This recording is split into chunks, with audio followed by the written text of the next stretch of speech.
Hey everyone, Blake Crash Priddle here, and welcome to The Medley. This episode is a very special episode because I'm going to be speaking with my former speech pathologist and retired educator, Shelley Wikiruk, who is the co-author of the This Is Bandit book series. It's a children's book series about the life of her dog Bandit. She co-wrote the books with her daughter Sarah Belanger, and she's going to tell us what led to the creation of this awesome book series. Shelley, thank you very much for joining us on The Medley. Thanks, Blake. It's a pleasure being here today. Start by telling us what led to the inspiration behind the This Is Bandit book series. The inspiration that led me, in particular, to write the book, or the books, I should say, because it ended up being 10 stories in total, was the fact that I come from a background of teaching. I taught for almost 30 years, and in the last 8 years of my teaching career as a special education teacher, I was also a reading specialist teacher. I received additional qualifications and training to work with primary students, generally students in grade 1 to grade 3, where students came to me on an individual basis, and I worked with them with reading instruction. And one of the things that my students taught me was that they really wanted to grab a hold of books that told a true story, and books that had actual photos in them rather than, the illustrations. So I had very few of these books available to me on my bookshelf in my office. I had one very short mini series about a dog named Stanley, who you can relate to, right, Blake? You had a yellow lab named Stanley. And these books told a story about Stanley, his daily adventures, but they were for the early reader. And once my students surpassed that reading stage, they needed something with more substance, and I just didn't have books like that available to me. So when I retired from teaching, Bandit, I felt, had a great story to share with students that was relatable, and I had tons of photos of Bandit. And once I started to organize these photos, I realized there was a story to tell, and a great story that led to a 10-book series on Bandit. And Bandit was a rescue dog that had his leg amputated, right? He was. He came from a remote area of Northern Ontario. Bandit was initially introduced to our family through our daughter Sarah, who was, a 16-year-old student working at a local animal hospital. And Bandit was brought in. He was injured. He was brought in by an animal rescue agency, and they had him brought to Espanola so that he could be, looked at and whatnot. And Sarah called me on the phone and said, "Mom, you've got to come meet this dog. Like, he would fit in perfectly with our family." And, my initial reaction was, "No, Sarah, we already have a dog and a cat that needed homes, and our household is full." But as the story goes, I met him. He fell in love with him. He was so cute, and his name at the time was Fluffy.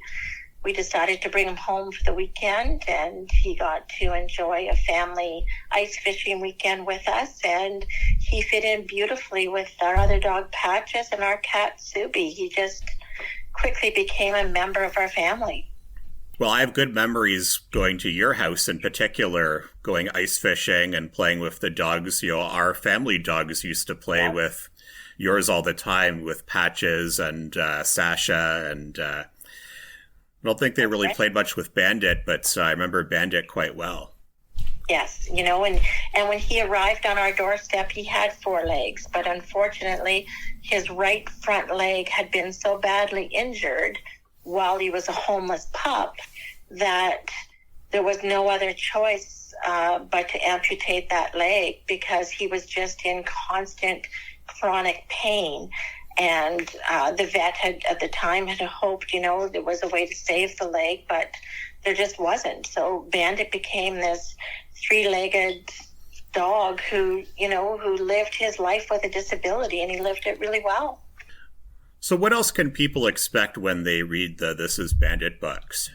The This is Bandit books, they've become an excellent teaching and learning tool for both parents and educators. Each book comes with a set of 4 questions at the end of every book. The Bandit wants to know questions. One question deals with reading comprehension from the story. Another question deals with retell ability, so the child's ability to retell different parts of each story.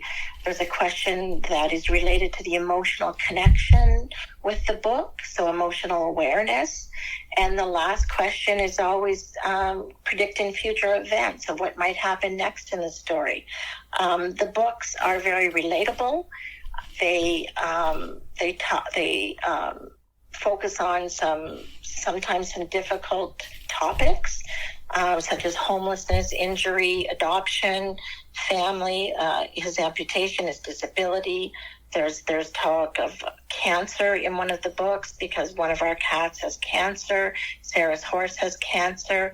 But the books give children hope that cancer is a difficult word to hear for any of us at any age. But in the books, we learn that Bandit's close friends, Subi the cat and Diesel the horse, both get a cancer diagnosis, but are able to receive treatment and live a very full life, even though they have cancer that's in remission. It's being dealt with. So there's, I read the story a couple of weeks ago to a whole school. I was invited in to read to a whole school, and I was in the grade 3-4 classroom that day as well, and I read one of the books that's called Bandit, Meet Bandit's Fur Family. And in that story, we learn about the word cancer. It's talked about with the animals, and that's in book 7. And one little boy in the class put up his hand and said, he said, my dad had cancer and he died. And this was just a great opportunity to have a little conversation with this little person who was very connected to the book. He was connected to the story in his own personal way. And, when I left the class that day, that boy came up and gave me a hug and told me how much he loved the books. I read book 7 and I read book 5, I believe it was, that day. And, it was neat to see the impact the Bandit story can have on a little person. And I know that little guy, he had something very, very tragic happen in his life. But in that small moment, he was able to have a small conversation about something that was so important and so impactful on his life. That is just incredibly powerful, and it's so tragic that little kids have to deal with that kind of thing, but it must have been... They hear this word cancer. It can happen to a grandparent or a closer family member, maybe a family pet, and Bandit's books tell his whole story. They tell the story from the beginning when he was just a homeless little pup and he met a friend, to his getting adopted and his being part of our family, right until, in book 9, Bandit starts to show signs of age, and he starts to show signs of unwellness. His stump becomes infected and he needs medical treatment and he needs a surgery and he needs medication, and life just starts to become a lot harder for Bandit. And by book 10 is called Crossing the Rainbow Bridge, and sadly Bandit's life does come to an end. But children deal with death as well. They deal with the death of perhaps a family pet or a family member, a classmate. Death is something that children need to talk about as well. And in learning that Bandit had this beautiful life, he lived for 10 long, beautiful years as a 3-legged dog. But at the end, Bandit does cross the rainbow bridge, but we celebrate his life. We celebrate the life that he gave us, and the memories that we're left with him. And one little guy had his educational assistant in the kindergarten class that day read book 10. That's the only book he wanted to read. And yeah, he cried. He cried when he read the story with his assistant. But he wanted to know more of Bandit's story. He was asking questions. He was interested in the photos that are in each of the books, because the photos are really, really powerful. I noticed in the Rainbow Bridge book, that's the correct title, correct? Yes. Yeah, I noticed in that particular book on the cover, there's a picture of a rainbow that was taken, I believe, at Sand Bay on Lake Agnew. Yes. For those of you that don't know, that's a lake in northern Ontario. And I believe that photo was taken shortly after your mother's celebration of life, too. And that makes it extra special. Blake, thank you for remembering that, because we're getting closer to that day. It was 6 years ago. It was May 23rd that we had my mom's celebration of life. It was 5 days before her 80th birthday. And Sand Bay was a very special place to all of us. And it was a special place for Bandit. Bandit grew up at Sand Bay. Bandit had lots of dog friends that are mentioned in the book. And there's photos of his best friend, Sasha. And, that rainbow, yeah, that happened on the day of my mom's celebration of her life. So it was just very apropos to use that photo in Bandit's book, in his final story. Yeah, that was really special to us. Well, your mother, Tilly, was an amazing person, and when we go to visit her, she always had the greatest stories to tell, always made us laugh. Oh, she did, and she loved Bandit. She would buy processed cheese slices, which are, what do they say, the closest to plastic. But she would buy those cheese slices and keep them in her refrigerator at camp, at her trailer. And when Bandit would come over with me to visit, she would always, get one of those cheese slices out of the fridge, and she fed him, from her hand. And he just loved Grandma Tilly for those cheese slices and the special times that they spent together. I want to talk a little bit more about you reading those books at schools. That must have brought back a lot of memories, because you're a retired educator and you've read stories to children previously, so that must have brought back a lot of special memories. Absolutely, Blake.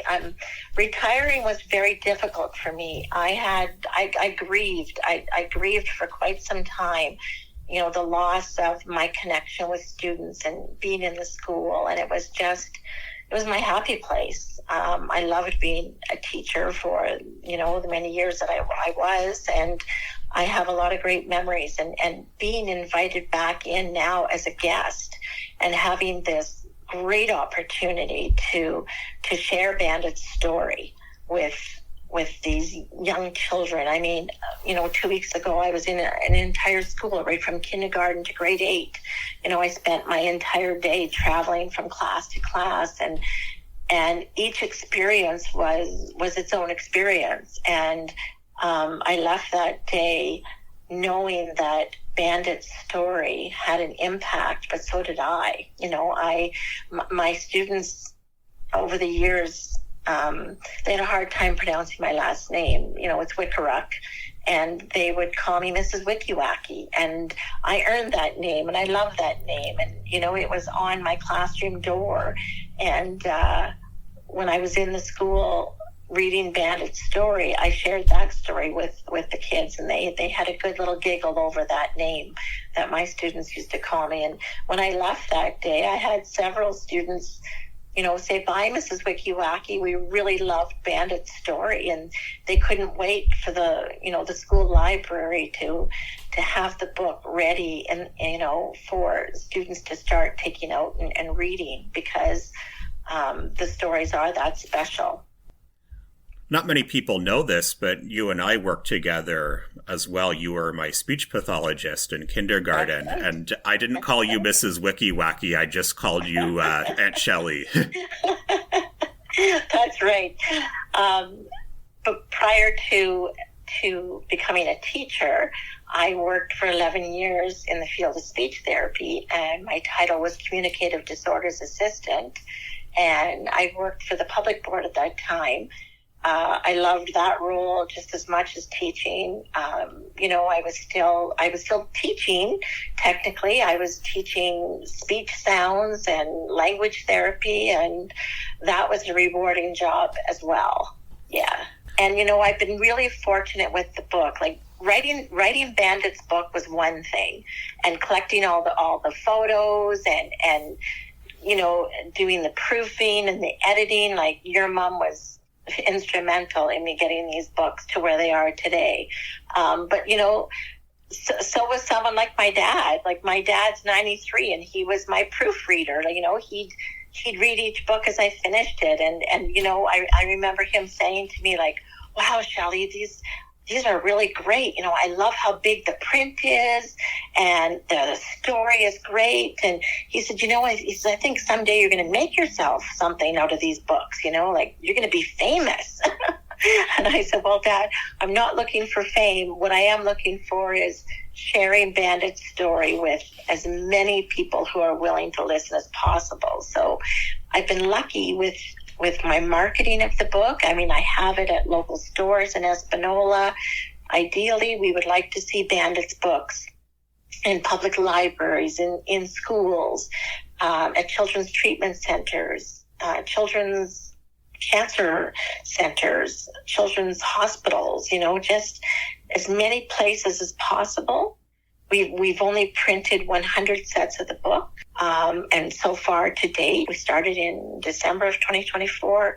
To date, we have sold 45 sets of the books. I think that's fabulous. I think we're doing really, really well. And we still have time. We still have time to get his story told and having opportunities to do a podcast or be on the local news or our story be shared in the local newspaper, the Mid-North Monitor or the Manitoulin Expositor.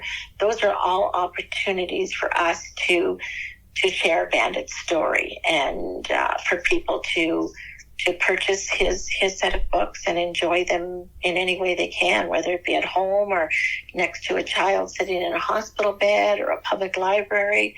We just want to see his story shared. I know that your daughter, Sarah Belanger, is a co-author of the books, and she works at an animal hospital in Sudbury right now, and she's been working with animals for a long time. What motivated her to pursue a career helping animals? Even as a little girl, she would set up animal shelters in our forest, for animals that might be like cats that might be homeless or foxes or whatever the animal may be. We used to roll our eyes at her when she would insist on spending her Sunday afternoon creating some sort of a crate, a shelter with blankets from my house and food from, Bandit's dish, whatever. But she would set these up and we just knew back right from the time she could toddle and walk that she was going to do something with working with animals. That just became her absolute passion. As she got older, she would stop traffic. It didn't matter how busy the highway was. Sarah is the kind of person to this day, at 27 years old, almost 27, she still stops traffic to let a turtle cross the road. That's just who she is, and so for her to study and become a registered veterinary technician, a field in which she's brilliant. I'm not shy to say that. She is a brilliant technician. She specializes in animal nutrition. She has become the person that the clinic refers clients to when they have a nutrition question. She just knows. And if she doesn't know the answer, she'll find out and get back to you. She does the research, she does the hard work, she does the legwork. It's just no surprise that this is the field she chose to work in. Do you think one day you might write a completely different book series, maybe one that's fictional but maybe based on something that happened in your life? It's interesting that you asked that, Blake, because I get asked that question a lot.